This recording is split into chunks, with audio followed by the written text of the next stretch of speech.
மணப்பாக்க எல்லையிலே பாலாத்து கரமேலே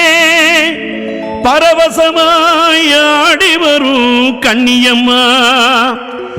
ஆடி 3ஆம் வெள்ளியிலே அக்கினி சட்டி ஏந்திக்கிட்டு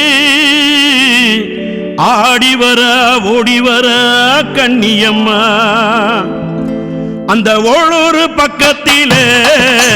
மணப்பாக்கம் கண்ணியம்மா